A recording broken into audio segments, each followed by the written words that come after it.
11장 11절에서 12절 말씀입니다. 제목은 죽은 자를 살리시는 예수님이십니다. 본문 말씀부터 읽읍시다.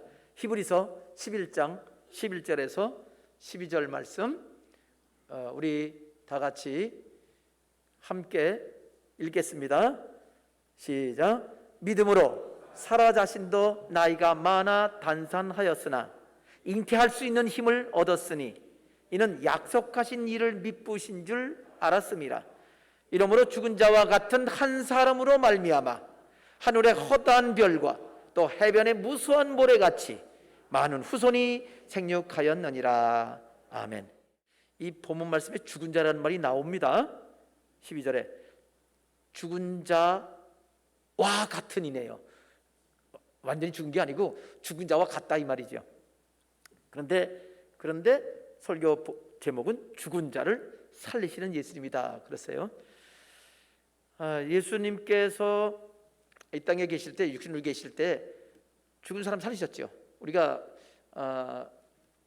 여기 있는 분들은 대개 신앙생활을 오래 하는 분들이라서 예수님께서 행하신 그 행적들 기록되어 있는 복음서에 예수님께서 몇 명 살리셨는지 여러분 거의 대부분 많은 사람이 알 거예요. 모르는 사람도 많았으면 좋을 텐데, 전도가 많이 됐으면 그런 사람도 많을 텐데 거기다 아는 분들일 거예요. 혹시 모르는 분이 있을지 모르겠습니다. 세 사람. 제일 먼저 죽은 자를 살리신 일이 이 나인이라는 그 성의 그 성을 지나갈 때 그 성문이 열려졌었겠죠. 낮일 테니까 거기 상여가 나왔어요. 근데 이스라엘 사람들 지금 장례 치르려는 거는요, 지금 요 나인성 과부의 그 아들이 죽었는데, 근데 아들이 죽은 그 장례 행렬을 보면 그 시신을 그냥 이렇게 이제 이동할 때 사람들이 메고 갔겠죠. 거기에 이렇게, 그래서 성경에 사람이 메고 가는지 그 수레 싣고 가는지는 이게 정확하게 이렇게 되어 있지는 않지만, 어떤 사람이 메고 가는 수레에 싣고 가거나 거기 시신이 그냥 이렇게 그대로 누워 있는 상태로 장례를 지금 치르고 있는 중이었어요. 문맥으로 보면 그렇습니다. 이런 장례 참 좋을 것 같아요. 며칠 전에 신문 보니까 그 우리 기독교 장례 일을 하는 분이 광고인지 기사인지 냈어요. 왜 사람 죽으면 죽은 사람 왜 죄인 취급하냐? 그게 무슨 말인지 읽어봤더니 죽으면 꼭꼭 묵잖아요, 우리는. 그거 죄인 취급한다고 묵지 말고 그냥 편안하게 이 돌아가신 분 편안하게 모시자, 뭐 그런 써놨어요. 그 일리가 있어요. 그러고 보니까 여기 나인성 과부의 아들 이제 죽었으니까 장례 치러 가는데 그냥 이렇게 누운 채로 그렇게 지금 장례를 치르고 있는 거예요. 괜찮은 것 같아요. 근데 또 이렇게 그 성경에도 보면은 돌아가신 분 몸을 이렇게 이 세마포로 감싸고, 그게 얇은 세마포로 이렇게 붕대처럼 감기도 하고, 또는 긴 넓은 세마포로 이렇게 덮어서 간단하게 이렇게 정리를 하는 경우도 있는 것 같아요. 예수님께서 그 나인성 과부는 그냥 지나가고 있는데 예수님께서 그 상에 손을 대니까 섰어요. 근데 예수님 가실 때는 혼자 가는 게 아니고 수많은 무리들이 같이 따라가니까 장례 치르는 사람도 아마 놀랬었겠죠. 원래 소문 들었으면 놀라진 않고 뭐 장례 치르는 일이 바쁘니까 가고 있는데 예수님이 손을 대니까 섰어요. 그는 예수님께서, 그러니까 그 엄마는 이 아들 하나 믿고 살았는데 슬퍼 울고 있는데, 예수님께서 그 아들, 죽은 아들을 보고 청년이여 일어나라. 일어났어요. 살았습니다. 그 슬픔이 기쁨이 됐겠죠. 그게 맨 처음 기록된 내용이고요. 그 다음에 이제 그 나인성 과부 얘기는 한 번 기록돼 있어요, 사복음서 중에서. 그런데 이 삼복음서에 세복음서에 마태, 마가, 누가에 그대로 3번 반복돼 나온 거, 그만큼 더 중요하고 또 교훈이 되는 그거죠. 3번 반복했다는 것은 진짜 중요하다 그 얘기예요. 야이로라는 사람의 그 딸이 죽었는데 12살이에요. 장례 치르는 중인데 그 죽기 전에 야이로라는 그 아버지가 와서 예수님께 와서 빨리 고쳐달라고 그러는데 가다 보니까 좀 지체하게 됐어요. 그 혈루병 앓던 여인이 옷가를 만지는 바람에 그 여인 치료받고 대화하는 바람에 시간이 좀 늦어지죠. 근데 그 집에서 연락이 왔습니다. 죽었습니다. 괜히 귀찮게 되지 말고 그냥 오십시오. 예수님께서는 그러니까 그 아버지가 막 덜덜 떨었겠지요. 12살 먹은 딸이 죽었으니까. 근데 예수님은 두려워하지 말고 믿기만 하라. 그리고 집에 들어가셨어요. 들어가면서 뭐라고 하셨어요? 야, 죽은 게 아니고 잔다. 그래서 사람들이 비웃었어요. 죽은 거 다 아니까. 그러나 예수님은 다시 살리실 계획이 있으시니까 죽는 거나 자는 거나 예수님께 똑같은 일이죠. 영적으로 죽은 걸 잔다고도 표현을 합니다. 그런 면에서도 또 주님께서 말씀하신 건데 들어가서 울던 사람들 다 내보내고 예수님의 제자 3사람하고 그 부모만 들어오게 하고 그 자리에서 그 딸을 살리셨습니다. 그렇게 야이로의 죽은 딸을 살리셨죠. 12살짜리예요. 난성 과부 아들은 큰 아들이겠죠. 청년입니다. 그 다음에 아주 나이 많은 사람이 죽어 또 살렸지요. 예수님 바로 십자가에 돌아가시기 며칠 전에 한 2주 전에 예수님께서 죽은 나사로 살리셨습니다. 2주 전쯤 되죠. 근데 나사로는 또 이렇게 동인채로 몸을 그렇게 세마포로 감쌌습니다. 죽은 지 나흘 됐어요. 그리고 이미 벌써 장례를 끝났습니다. 우리나라에서는 사람이 죽으면 그 예전부터 그 장례 치르는 방법은 땅을 파고 묻고 그 흙을 덮는 거였었어요. 매장이라고 그러지요. 근데 이스라엘 사람들은요 매장을 안 하고 안치합니다. 굴에다가 이게 파져 있는 굴에 안치하거나 또는 굴이 없는 사람들은 굴이 있으려면 그 돌산이 자기 거가 있어야 되거든요. 그런데 없는 사람은 공터에다가 거기에 돌로 이렇게 집을 만들어요. 유택을 만들고 거기 안치도 하고 그렇습니다. 그래서 돈 있는 사람이 그렇게 하는 거죠. 근데 그렇지 않으면 또 공동묘도 있을 거예요. 넓은 굴이 있는 데다가 여러 사람들이 다 이렇게 안치할 수 있도록 그렇게 되어 있었을 겁니다. 그런 공동묘지는 이제 로마의 카타콤이라는 게 아주 유명한 그런 굴이 있었죠. 지금도 가서 이렇게 관광하면 볼 수 있습니다.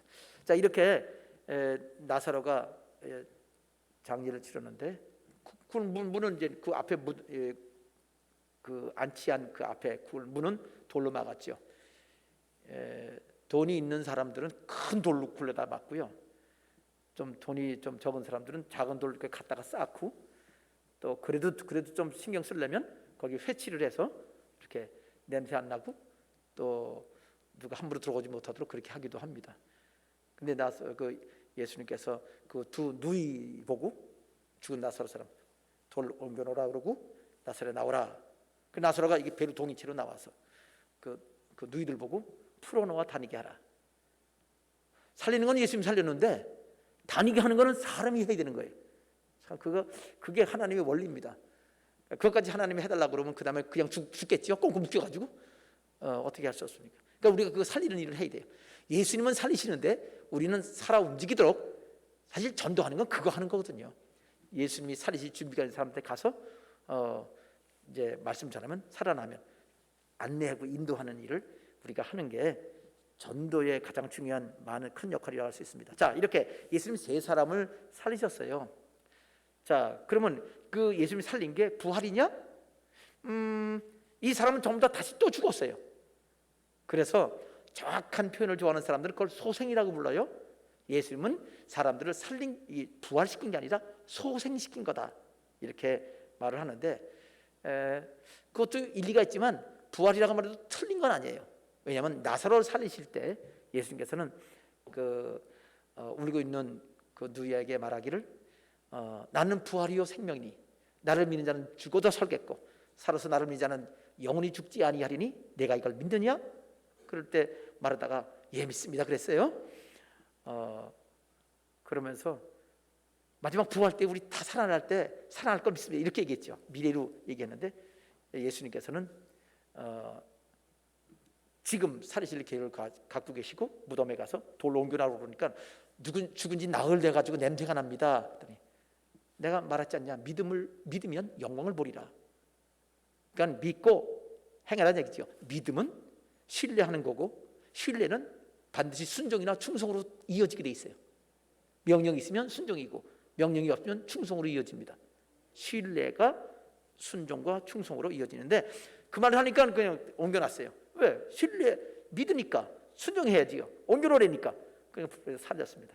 자, 그래서 나사로가 살은 것은 부활이라고 예수님이 말씀을 하고 살리신 거예요. 그런데 또 죽었어. 나중에 이 기록을 보면은 그런 게 있습니다. 전에 내놓은 기록에 이 나사로가 살아났는데 그거 보고 예수 믿는 사람이 많아지니까 바리새인들이 예수님 죽인 바리새인들이겠죠. 나사로도 죽이려고 하고 도망갔대네요.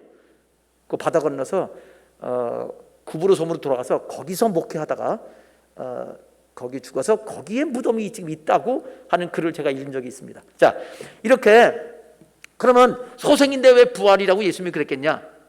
예수님 부활하려면 그때 수많은 사람을 살려야 되는데 그때도 죽은 사람은 많이 있었어요. 근데 예수님 안 살리셨습니다. 그리고 성경의 신약 성경 내용을 보면 마지막 때에 모든 사람을 살리시겠다고 그랬어요. 그러고 보면 근데 마지막 때 살릴 때는요, 마지막 그게 부활입니다. 예수님이 부활한 다음에 다시 죽지 아니하시고 하늘에 승천하신 것처럼 마지막 때 살리시면 다시는 죽지 아니하고 천사보다 아름답게 예수님과 같은 영광스러운 몸으로 부활될 겁니다. 그 다음부터는 영원한 천국 생활을 하는 거지요. 그러니까 결국은 예수님께서 그 마지막에 가장 귀중한 영광, 성경의 말씀 보면은 우리의 소망은 예수님께서 오시는 거다. 예수님이 오셔서 우리가 부활하는 거다. 이게 신약 성경의 핵심 교리 중에 하나입니다. 부활을 믿지 않으면 예수 믿는 게 아니에요. 왜? 예수님은 반드시 부활한다고 그랬는데 안 믿는 거는 예수 안 믿는 거죠. 다른 사람 보고 다른 사람을 믿는 거예요. 그러니까 하나님 말씀 그대로 이 세상 종말에 주님 오시면 우리 죽었다가 죽은 사람도 다시 살릴 걸 믿으시기 바랍니다. 자, 이렇게 그러니까 진짜 부활은 종말에 있어요. 예수님이 이 땅에서 지금도 영원히 살릴 수 있는데 영원히 안 살리시고 당신 혼자 제일 먼저 부활하셨어요. 구약시대 때 엘리야와 에녹은요 죽지 않고 승천했어요. 그럼 그거는 영원히 부활한 거 아니냐? 이게 생각할 수 있을지 모르지만 부활의 샘플이에요. 그것도 이 땅에서 다시 죽을 일은 없었어요. 그냥 승천해 버렸으니까. 구약시대 때 에녹과 엘리야. 그러나 그 사람들이 그때 영원한 부활을 한 건 아니에요. 왜냐하면 그 사람도 나중에 부활할 거거든요. 그러니까 예수님이 부활할 거에 대한 예언을 해주신 거지. 우리처럼 마치 부활한 것 같지만 사실은 그냥 육신이 사라지게 하시고 하늘나라 들어가게 했다고 생각해야 돼요. 왜? 예수님은 부활의 첫 열매입니다. 따라합시다. 예수님께서 부활의 첫 열매입니다. 무슨 말인지 알겠죠? 그러니까 그건 첫 열매가 아닌 거예요. 그러니까 나중에 다시 부활을 할 거다 하는 사실. 그거 어렵잖아요. 원자 폭탄 터진 곳에 가면요, 사람이 아예 갑자기 가스가 돼서 없어진 경우도 있어요. 그럼 부활한 거예요? 아니죠. 그 중에 예수 믿는 사람은 그냥 낙원에 들어갔을 거고요, 안 믿는 사람은 그냥 음부지옥에 갔을 거예요. 똑같은 거예요. 자, 이게 지금 죽은 자를 살리신 예수님을 설명할 때 예수님 육신으로 계실 때 죽은 자를 살리셨지만 영원한 부활은 아니다. 그럼 그건 뭐냐? 영원한 부활, 앞으로 있을 재림 때 있을 영원한 부활의 샘플이요, 예표요, 모형이다 라는 거를 우리는 알 필요가 있습니다. 그래도 그거는 부활이라고 부를 수 있는데 다시 죽으니까 소생이면서 부활의 의미가 있는 것이다라고 알 수 있습니다. 자, 이제 예수님께서는요 그렇게 하시는데, 이 예수님께서 육신으로 계실 때 죽은 자를 살리신 일은요 구약 시대 때 예수 선지자들도 그렇게 했어요. 엘리야가 사르밧 과부 아들이 죽었었거든요. 살렸어요. 그다음에 그 제자 엘리사, 바로 그 직제자입니다. 그 제자는 수냄 여인의 아들도 살렸어요. 죽은 자 살리셨어요. 근데 또 죽었죠. 거기 소생이죠. 그 진짜로. 자, 그럼 그렇고 구약 시대 때 그렇게 살린 사람이 있는 건 신약 시대 때예요. 예수님께서는요 마태복음 10장 보면 제자들 보내면서 병을 고치고 뭉든 병 고치고 깨끗게 하고 귀신 쫓아내고 죽은 자를 살리고 가난한 자에게 복음 전파하라 그랬어요. 그 예수님이 당신의 사명이에요. 구약 성경에 예수님께서 그렇게 하신다고 예언이 되어 있거든요. 근데 그거를 예수님은 다시 제자들에게 그렇게 하라고 했습니다. 그래서 얼마나 죽은 자를 살렸나 보니까 예수님의 제자는요 한 사람이 한 명밖에 못 살렸네. 평생. 베드로가 한 사람 살렸어요. 요바의 다비다 그 여자 제자. 그다음에 바울은 그 드로아라는 동네가 드로아야 드로아. 나가라 동네가 아니고 농담입니다. 이건 재밌게. 드로아라는 곳에 거기서 설교하다가 밤새도록 설교하다 보니까 졸려가지고선 3층 그 예배실에서 떨어져 죽었어요. 바울이. 근데 내려가서 기도하고 살렸습니다. 그거밖에 없어요. 죽은 자 살리라는데 그러면 평생 살린 게 아니라 그 샘플을 살렸단 말이에요. 그러면 다른 데 살린 사람이 없냐?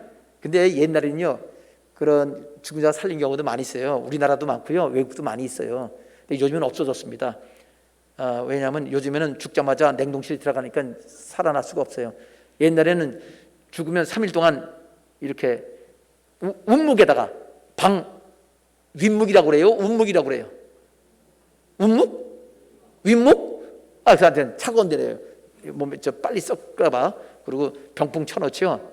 그리고 3일 지나야 만 3일이 아니고 그냥 날수로 3일수에, 그죠? 우리 그렇게 하잖아요.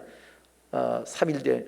왜냐하면 사람은 죽을 때 죽었는데 3일 되기 전에 다시 살아나는 경우가 있거든요. 그게 예수님이 이게 이렇게 우리가 예수님이 와서 직접 하는 건 아니지만 하나님이 하시는 거죠. 결국 예수님이 하시는 건데 사람이 살리기도 한단 말이에요. 우리 그런 얘기. 근데 이런 얘기 들으면 그건 옛날에 전설의 고향 아니고요. 제가 미국 사람 중인데 목사님이에요. 심장마비로 병원에 죽었어요. 그러다가 다시 살아나는데 의사들은 이미 죽었다고 이제 끝났다고 그랬는데 살아난 거예요. 다시. 근데 이제 그거는 완전히 장기 치료를 했다가 살아난 건데, 살아나서 그 하늘나라 가서 낙원에 가서 예수님 만난 들은 것들을 쫙 적어놨어요. 맨 뒤에는 한국 얘기도 나오더라고요. 그래서 그 책을 제가 갖고 있습니다. 그 사람이 쓴 책을. 그러니까 동양이나 서양이나 죽은 자가 살아날 수 있었다는 거예요. 그럼 그거는 왜 그러냐?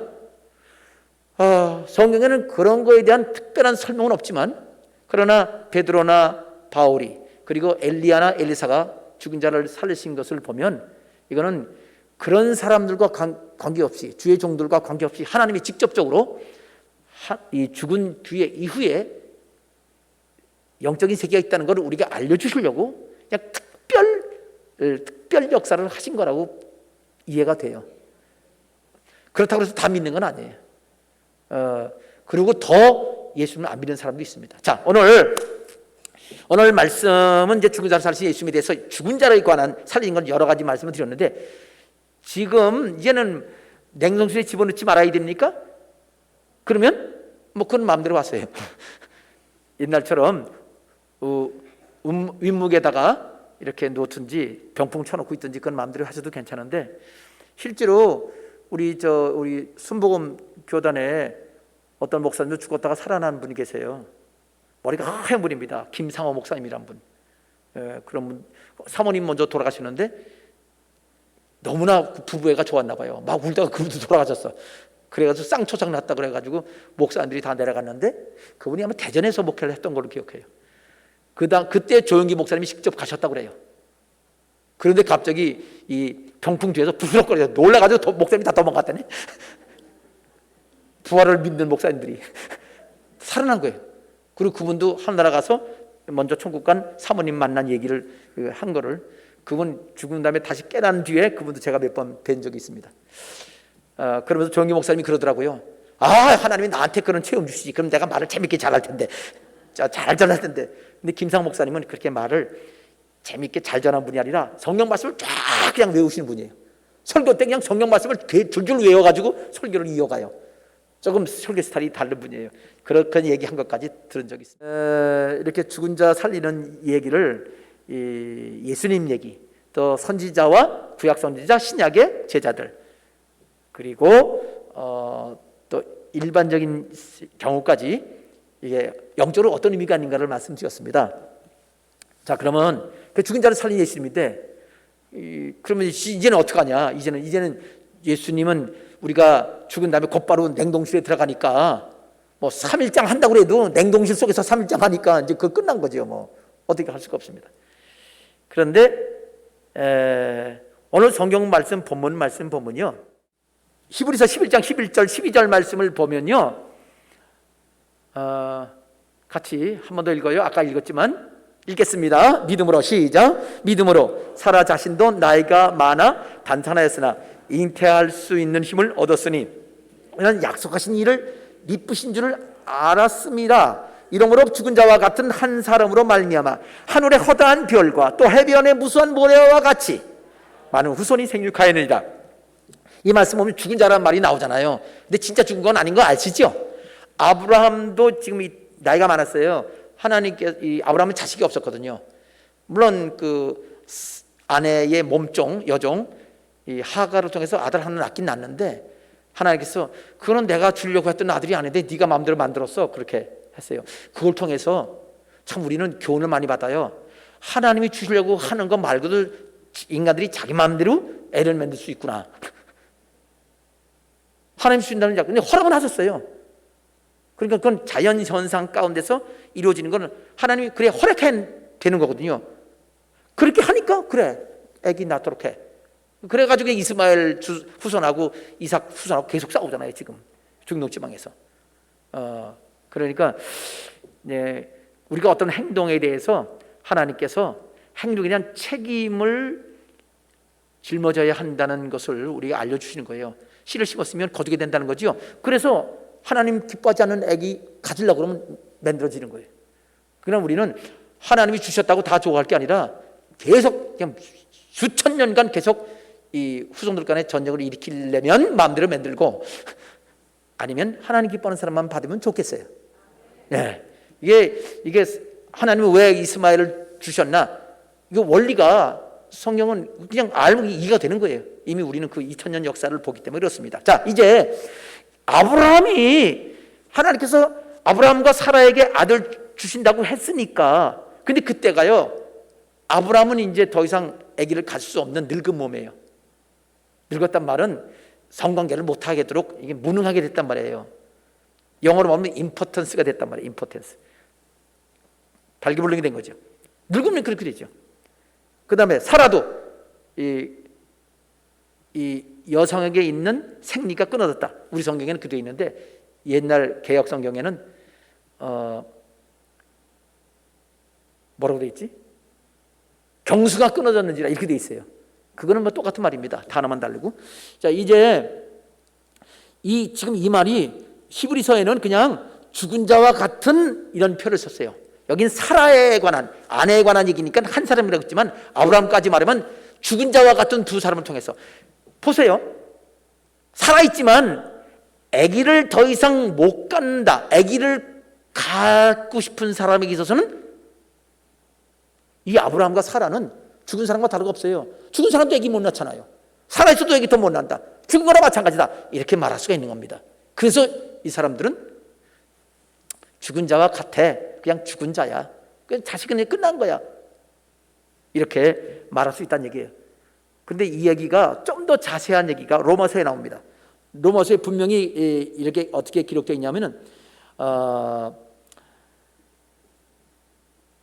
로마서 4장 18절에 아브라함이 바랄 수 없는 중에 바라고 믿었으니 이는 내 후손이 이와 같으리라 하신 말씀대로 많은 민족의 조상이 되게 하려 하심이라. 4장 19절 그가 100세나 되어 자기 몸이 죽은 것 같고 사라의 태가 죽은 것 같음을 알고도 믿음이 약하여지지 아니하고 믿음이 없어 하나님의 약속을 의심하지 않고 믿음으로 견고해져서 하나님께 영광을 돌리며 약속하신 것을 또한 능히 이루실 줄 확신하였으니 하나님이 그러므로 그것을 그에게 의로 여기셨느니라.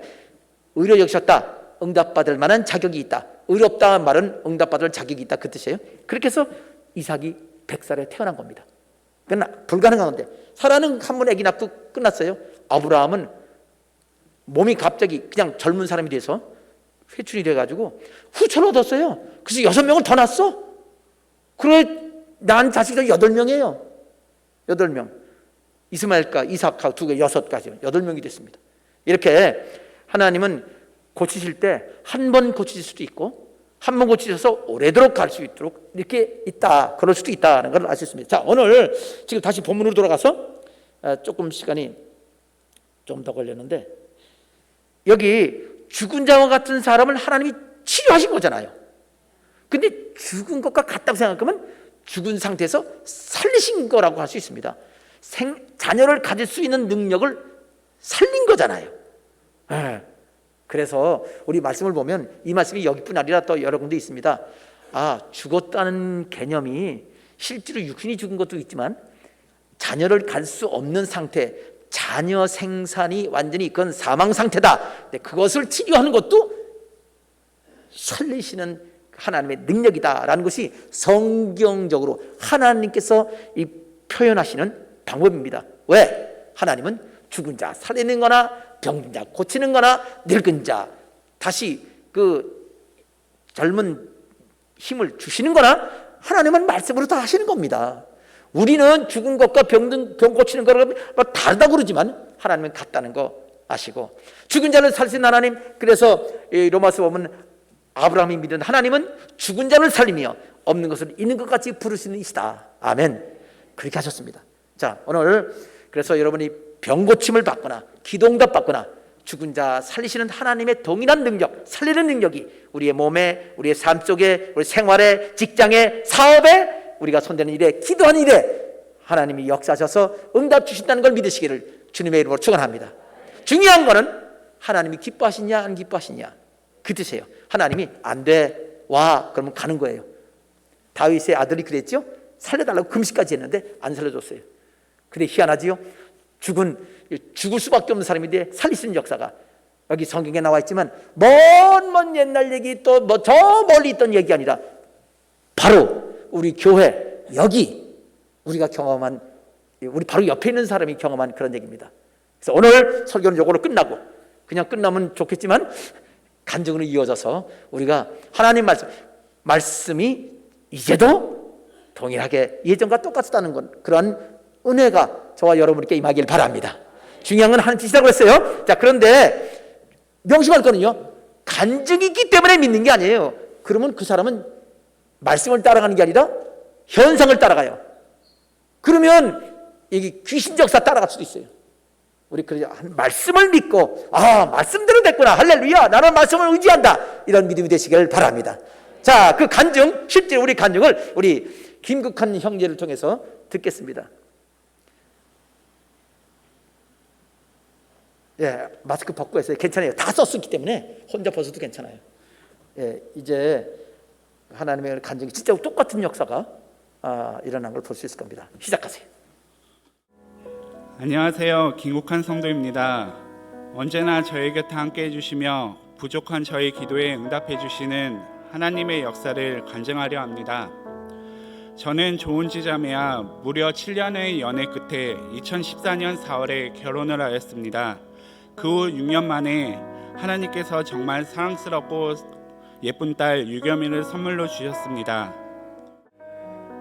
네, 오늘 저는 저희 부부에게 선물로 주신 유겸이의 탄생 과정 속에서 하나님께서 보여주신 기적에 대해 나누고자 합니다.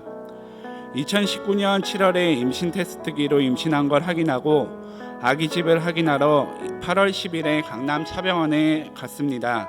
진료실에 아내가 혼자 들어갔고 몇 분 뒤에 아내가 나와서 말하길 아기집이 안 보인다고 교수님이 정밀 초음파 검사를 하고 오라고 했답니다. 초음파실 앞에서 기다리는데 이 사진을 잠깐 보시면은 이게 교수님 방에서 초음파를 한 사진입니다. 이게 자궁이고 요 안에 지금 아기집이 하나도 보이지 않는 사진입니다. 초음파실 앞에서 기다리는데 30분이 넘도록 나오지 않았습니다. 나중에 아내에게 들으니 3명의 의사가 같이 초음파 검사를 진행했는데 아기집을 찾는데 한참 걸렸고 아기집의 위치가 너무 애매해 또 다른 초음파 전문 의사를 한 명을 불러 한참 동안 상의를 했다고 합니다. 상의가 끝나고 다시 진료실로 가라고 했답니다. 다시 한번 보여주세요. 지금 요 두 번째 사진이 정밀 초음파한 건데요. 여기도 지금 보시면은 자궁 내에 아기집이 없어요. 그리고 30분 동안 해갖고 요 빨간색 박스 보이시죠? 여기 지금 아기집이 지금 찾은 거거든요. 이게 지금 의사 4명이 해갖고 이제 어디에 이 수정란이 착상되었는지 상의를 했던 거고요. 요 뒤용 화면 바꿔주세요. 저희는 진료실로 같이 들어갔습니다. 담당 의사가 말하기를 자궁 내에 아기집이 안 보여 확인을 해보니 자궁안이 아닌 다른 곳에 아기집을 발견했다. 즉 정상적인 임신이 아닌 자궁의 임신이라고 하였습니다. 다시 화면 바꿔주실래요? 이 화면은 그때 의사 선생님이 실제 그림으로 보여주신 그림이고요.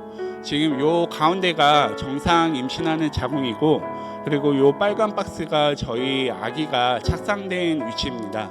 여기가 자궁각이라는 위치여서 가장 위험한 위치라고 하더라고요. 네, 다시 바꿔주시면 됩니다. 저는 자궁이 아닌 다른 곳에도 착상이 될 수 있구나 처음 알게 되었습니다. 담당 선생님은 자궁의 임신인 것 같고 나팔관이나 다른 곳이면 그나마 다행인데 자궁각이라 위치가 너무 안 좋다 이렇게 이야기하시더라고요. 저는 혹시 착상된 수정란이 자궁 안으로 다시 내려올 수 있지 않냐고 물어보았더니 한번 착상된 수정란은 위치가 변할 가능성이 거의 없다고 하였습니다. 그러면서 이쪽 분야의 전문으로 보는 부인과 선생님에게 가보라고 하더라고요. 진료실 앞에 가보니까 수술 전문 의사였습니다. 진료실에 들어가서 다시 한번 초음파 검사를 하고 난 뒤에 같이 상담을 받는데 착상 위치가 안 좋아 저희에게 유산을 권하였습니다. 우선 약물로 유산을 시도해보고 안 되면 수술로 유산을 해야 한다고 하였습니다. 저는 교수님 혹시 아기집이 내려올 수 있지 않을까요? 아까 담당 의사한테 물어봤던 질문을 똑같이 하였습니다. 교수님께서 한번 착상된 위치는 변하지 않습니다. 위치가 변하지 않을 확률은 99%입니다. 마음의 준비를 하시고 다음 주 화요일에 오시죠. 이렇게 말씀하시더라고요. 다음 주 화요일이면 3일 후인데 유산을 시켜야 하는 마음의 준비가 되지 않았습니다. 저는 마음의 준비를 하게 다다음 주까지 시간을 주면 안 되냐고 물어보았습니다. 의사 선생님은 늦어지면 늦을수록 아기집이 자라서 산모 자궁에 혈관이 파열되어 그로 인해 아내는 위험할 수 있다고 하면서 오늘 수술 전에 해야 될 검사를 다 하고 가시고 혹시라도 그 사이에 복통이나 출혈이 생기면 바로 병원으로 오라고 하더라고요. 그렇게 최악의 상황까지 설명을 듣고 병원을 나왔습니다. 저희는 일단 교회에 가서 목사님께 기도를 받아야겠다는 생각으로 바로 송탄으로 내려왔습니다. 목사님께 오늘 있었던 일을 말씀드렸고 기도해 주시더니 하나님께서 기도하라고 하시는 거야. 기도하면 순탄하게 해주실 거야. 이렇게 말씀해 주시더라고요. 100명 중에 2명이 자궁의 임신을 하고 자궁의 임신 중에서도 가장 위험하다는 자궁갑 임신을 발생할 확률이 5%라고 하는데 계산해 보니 1000명 중에 1명이 자궁갑 임신을 하더라고요. 왜 이런 일이 우리에게 생겼을까 생각을 하다가 목사님께서 회개할 일 아니면 감사할 일이라고 말씀한 것이 생각나서 저는 회개부터 했습니다.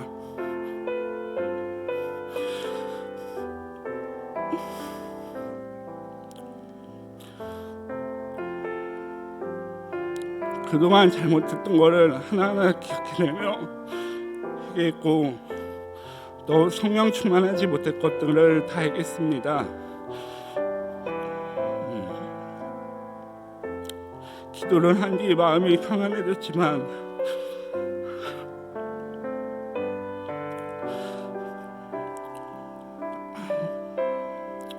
악인은 어쩔 수 없더라도 잘못하면 사랑하는 아내까지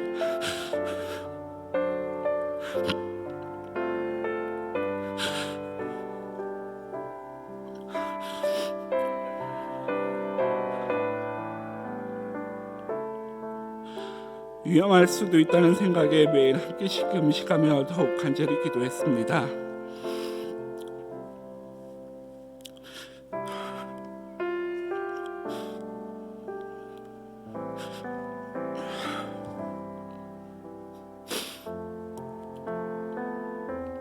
(2주가) 지나고 다시 병원에 갔습니다.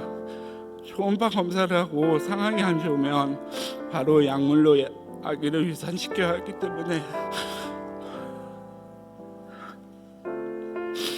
검사를 하는 동안 떨리는 마음을 부여잡고 계속 기도하며 기다렸습니다. 그런데 수술 전문 의사가 2주 전과는 다르게 아무 일도 없다는 듯이 지난번보다는 많이 내려왔네요. 아직은 안심할 위치는 아니지만 좀 더 지켜볼 필요가 있겠어요. 일주일 뒤에 다시 한번 봅시다 이러고 말하더라고요. 너무나 기뻤습니다. 하나님께서 일주일 동안 기도할 시간을 더 주셨습니다. 그렇게 또 일주일 동안 기도하고 다시 병원에 갔습니다. 수술 전문 의사는 지난번보다 더 밝은 목소리로 축하드립니다. 아기집이 안정적인 위치로 자리 잡았으니 다시 상가로 가셔서 진찰 받으시면 됩니다라고 말하는 건 아니겠습니까? 저는 날아갈 정도로 너무나 기쁘고 감격스러웠습니다. 그런데 그때 지난번에 물어봤던 질문이 생각나서 그 선생님께 질문을 드렸습니다. 분명 지난번 진료 때 한번 착생된 아기집은 위치가 바뀌지 않는다고 하셨는데 어떻게 된 건가요? 물어보았는데 별다른 말씀은 없으셨습니다. 그래서 저는 하나님께서 하셨습니다 라고 말하고 진료실을 나왔고 처음 진료를 받던 상가 선생님께 다시 진료를 보러 갔습니다. 네, 화면 바꿔주세요. 네, 이 부분이 지금 보시면은 저희 담당 선생님이 그 수술 전문 선생님한테 자궁각 임신이라는 내용으로 진료를 넣었던 거고, 그리고 이제 16일이 지나고 이제 정상 임신으로 돼서 이제 진료를 다시 상가로 돌아가서 봐도 된다고 했던 진료 기록입니다. 네, 상가 선생님께도 똑같은 질문을 드렸습니다. 지난번에 한번 착상된 아기집은 위치가 바뀌지 않는다고 하셨는데 어떻게 된 걸까요? 이렇게 물으니 마찬가지로 특별한 대답은 없으셨습니다. 하나님께서 하신 것이니 의사 선생님들은 별다른 말씀을 못하셨을 것입니다. 정말 하나님께서 보여주신 기적이었습니다. 유산시킬 수 없던 아기였는데 많은 분들이 같이 기도해 주신 덕분에 하나님께서 유겸이를 살려주셨습니다. 그리고 2020년 1월 첫째 주 토요일에 교통사고가 났습니다. 신호 대기 중이었는데 갑자기 뒤에서 1.5톤 트럭이 달려와서 저희 차를 들이박았습니다. 차가 많이 망가져 폐차를 시킨 큰 사고였는데 저희 두 사람과 아기까지 아무 탈 없이 지켜주시고 새 차까지 주신 하나님께 감사드립니다. 임신 중기가 지나며 자연분만과 재앙절개를 놓고 저희에게 합당한 출산 방법을 인도해달라고 하나님께 계속 기도하였습니다. 임신 30주 차에 정기검진을 위해 병원에 갔는데 탯줄이 태반에서 나오는 것이 일반적인데 아내의 경우에는 양막에서 나오고 있다고 하였습니다. 이런 경우는 진통이 오면 양막이 찢어지면서 산모와 아기 모두의 생명이 위태로울 수 있어 진통이 생기기 전에 재앙절개 수술을 해야 한다고 하더라고요. 하나님께서 저희 부부에게 쉬지 말고 기도하라고 하신 것 같았습니다. 3월 4일 새벽 3시에 아내가 양수가 나오는 것 같다고 하여 급하게 강남 차병원 분만실로 갔습니다. 예정일까지 6주나 남았지만 이미 자궁문이 2cm 정도 열려 있었고 양수도 나오고 있었습니다. 아내와 아기를 위해 분만실 안에서 아내 손을 붙잡고 기도하였습니다. 수술 전 검사를 하고 입원 수속을 시키고 나니 6시더라고요. 6시가 좀 넘어 아내가 수술실로 들어갔고 저는 밖에서 기다렸습니다. 수술 현황판에 아내 이름이 수술 중으로 바뀌었고 그 시간이 1초가 1분처럼 더디게 갔습니다. 10여 분이 지나 수술실 문이 열리고 인큐베이터 한 대가 나왔습니다. 그 안에 들어있는 유교미를 처음 보게 되었습니다. 아기를 입원 수속시키고 인큐베이터 치료실로 들어가서 한 번 더 유교미를 봤습니다. 화면 바꿔주세요. 네, 다른 아이들과 달리 호흡기를 달고 있었고 손등에 주사 바늘도 꽂혀 있었으며 스스로 먹을 수 없어서 모유를 넣어주기 위한 호스가 입에서 위장까지 연결되어 있었습니다. 유겸이를 만나 깊었지만 그 모습을 보고 있자니 너무나 마음이 아프고 안타까웠습니다. 저는 유겸이를 인큐베이터 치료실에 두고 다시 수술실 앞으로 갔습니다. 유겸이가 나온 지 오래되었는데 아직도 수술이 끝나지 않았습니다. 1시간 동안 수술실 앞에서 기도를 하였고 가족들에게 전하여 기도를 부탁하였습니다. 자궁에 태반이 유착되어 그것을 다 떼어내는데 시간이 오래 걸렸다고 하였습니다. 만약 자연분만으로 출산을 하였다면 태반 유착으로 인해 다시 개복 수술을 해야 하는 상황이 될 수 있었습니다. 탯줄이 태반에서 나오지 않고 비정상적으로 양막에서 나오는 바람에 제왕절개 수술을 하게 되었고 한 번의 수술로 태반 유착까지 해결할 수 있어서 더 좋은 결과가 되었습니다. 하나님께서는 이미 아시고 미리 예배하시어 출산까지 무사하게 인도해 주셨습니다. 저희 부부는 유겸이가 태어난 이후로 어떤 문제가 생겨도 서로에게 이렇게 이야기합니다. 기도할 수 있는데 왜 걱정하십니까? 기도하시죠. 저희는 이런 귀한 경험을 통해 하나님께서 지금도 살아계셔서 역사하시는 것을 다시 한번 느끼게 되었습니다. 단 1%의 희망이라도 있는 것에 감사하고 또 그 희망을 가지고 기도할 수 있는 것만으로도 행복입니다. 유겸이는 죽었다가 살아난 것과 다름이 없습니다. 정말 하나님의 은혜가 아닐 수 없습니다. 모든 영광 하나님께 올려드리며 간증을 마칩니다. 감사합니다.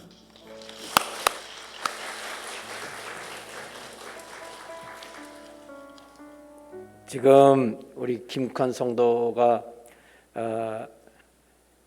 그 지난날 생각하면 또 감격스러운 그런 마음이 생기죠.